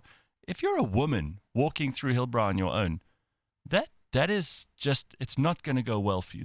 There's about a 9 out of 10 chance you won't make it through without something awful happening to you. And awful on a scale of like having your bag stolen Your to phone. being dead. Although, to be fair, that's a process that actually started like more than 20 years ago. No, I know. It's not Mpho's fault. Yes. I mean, none of this is any of our faults, but collectively, we all bear responsibility for it. Joburg is one of the most dangerous cities. They always say Cape Town or Pretoria. Sure, Cape Town has gangsterism and all that kind of thing, but Joburg generally, I mean, people from all over the world. I've got friends in America and in Europe and in India and China and in all over the place, and they're shit scared of Joburg. They don't want to come here. They go, they don't put it on their holiday plans. You know, people go to Cape Town, they're on holiday. They don't care about like the gangsterism and things because the PR for Cape Town is good. PR for Joburg is this is a really bad, dangerous place. Everyone is armed. Everyone's trying to kill each other. It's a fight for resources. We know because we live here that that's not always true. But there are parts of Joburg where that is true. Well, there was a brief period of time when Maboneng started becoming a thing. And I think that all of us were like, cheering from the Gung-ho. side as we were saying, yay, this is great. Mm-hmm. And that Maboneng project kind of just collapsed. And now it's actually become another one of those war zones where it's no longer safe to walk in the area at night. Maboneng used to be the kind of place where if we had people coming from out of town, if we had visitors coming from overseas, we take them out there. We used to have functions there at various places. There were a lot of different venues. They were all great any time of the day or night. Exactly, yeah. And is there a process in place where we can kind of start doing that, identifying a particular area, make that area safe, and then kind of build outwards from there? And there's a lot that actually ties in, again, in terms of, various departments working together. Nearly all of the road signs on the M2 that actually lead into that area have been removed. So that, anyone who's actually driving and trying to get a sense of where they need to be navigating to get around that part of the CBD, they're going to be hopelessly lost. I happen to know my way around there well. But, it's an absolute disaster from the point of view of a stranger being out of town. And again, that's stuff that has not been fixed now for more than a decade. And yes, I know this is a lot that I'm trying to toss in your direction at once. But I would like to see a return to the glory days of, Kanthan wants to have an apartment in Ponty again. You and me both. Did you have an apartment in Ponty? No, he didn't, but he wants one. No. How old are you? Okay. I'm 61, you know that. But just to respond, so I used to be like him, right? That's why I quit medicine and joined politics. So I think you need to consider coming and working with us, because you're very passionate and we could use that passion. But you're right, there's a lot of problems. There is urban decay for many, many years. Development planning is doing great in partnering with the private sector to get the private sector to adopt precincts. And we've got a great precinct development plan. And Maboneng will benefit from that. Braamfontein and other parts of the CBD, Hillbrow, very exciting work where private sector is coming in with their own resources and they just need government to provide support and an enabling environment for them to do what they need to do. Also with the handover of buildings that have been hijacked to the private sector for redevelopment. That's another program that we've picked up and very exciting to see. We've already got buildings that are ready, to go into construction phase, and that's how we're going to reclaim our spaces. But when you talk about safety, we deployed 1,800 police officers. So there was increased police visibility in the inner city for the first time in a very, very long time. And like I said, we don't have enough policemen on the ground and women. But that's something we're working on incrementally. So we're increasing recruitment and, investing more and more year on year. And that's the plan. But also working with the SAPs and other law enforcement agencies is giving us more resources to work with in Johannesburg. And I've been very fortunate in that, in the space of policing, to have great relations across all tiers of government, from the minister to the MEC, the national provincial commissioners, and as well as the district commissioner. So we work very well together and we are becoming one force on the ground. For me, I could see you were like, while I was talking. No, I think what's refreshing and interesting to hear is that there are all these wonderful plans, right? There really are all these wonderful plans. And the thing that stops these wonderful plans is interpersonal relationships at the point where they're supposed to kick into action. Right. So the ideas, and this is one of the things we have learned over the past 27 years in this country, is that the ideas and the plans and all of that can be there and can be great. And what we are really bad at is implementation. And here, what we're seeing here in Joburg is that the implementation is also stalled at interpersonal relationships that have all sorts of Are you saying like networks that have been established for years? Yeah, but people who are also on the personal. take and- So people who also have personal ambitions. Yeah. People who have personal ambitions that are beyond working towards a working plan. So here is a workable plan for everybody, but the ambitions are bigger than that. The personal ambitions are bigger than wanting to see the growth of the pie. It's rather about the slice of the pie that currently exists. That's what I was thinking about. You're right. And so I'm hopeful because I'm still here. I haven't quit. And I'd like to see more Mphos step in. because that's how we're going to change this. Not everybody is here because they're really concerned about that person in Alex who doesn't have a home or a toilet. Some people are here for different reasons, and that's primarily the problem. But the people who are supposed to be here are standing outside and criticizing, and not everybody wants to get their hands dirty, and that's what saddens me. It's not an easy decision to make. Yes, it's a huge sacrifice, but we need to do it. If we care about this country, we need to get involved. You don't need a vast majority. You just need a minority who won't tolerate nonsense. Yes, exactly. Stop nonsense. Exactly. And Mpho, I remember the first interview. Phumi's laughing about stop nonsense. I remember the first interview I had with you, and I asked you, like, why would you want this? I mean, you're already a successful woman who's got a life, you've got a family, you've got things going on. Why would you want this? I mean, I think I asked Herman the same thing, because he's got lots of money. He doesn't need to worry about this. You know, people asked Donald Trump the same thing when he ran for president. But it seems to me that there are some people who just assume that you have certain ambitions or certain priorities, or maybe it's all driven by ego. Other people who assume that you really are the service deliverer person that they've been hoping for. But it's really somewhere in between. I mean, there's got to be some part of this that feeds you. Like, what do you get out of it? Because it's transactional. No, it's not. It has everything. Like, my job gives me great joy. But if it wasn't paying me anything, I'd hate it. Well, the only pay I get is seeing people's lives improve. Remember, I worked with patients, people, human beings, who came to me with all kinds of ailments. And I always use diabetes as an example because it really helps people understand. If you're diabetic and you're on insulin, firstly, insulin is stored in the fridge. So if you don't have electricity, you don't have a fridge, you're in trouble already. Mm-hmm. You don't have a job and we tell you must change your diet, this is how you must eat, you can't even afford a nutritious meal. Those are just practical examples. Or you don't even have transport money to get to the clinic because you're unemployed and you're missing your appointment. Actually, the whole reason you're mayor is just to sort just diabetes out. No, I use it as an example. I know, but I mean, extrapolating. Yeah. So we all live in this crazy ecosystem that is not well organized, and you pointed that out. And we've got people in government who don't seem to care or care about what you were talking about, all the wrong things, except organizing this ecosystem to make it work for that one person in Alexandra. And that's what brought me here.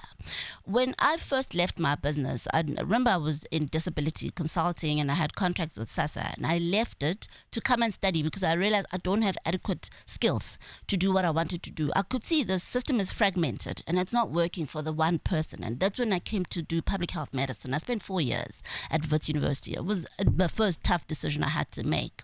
And at the end of that, I thought I was going to go back, and then Alex happened and I found myself in politics.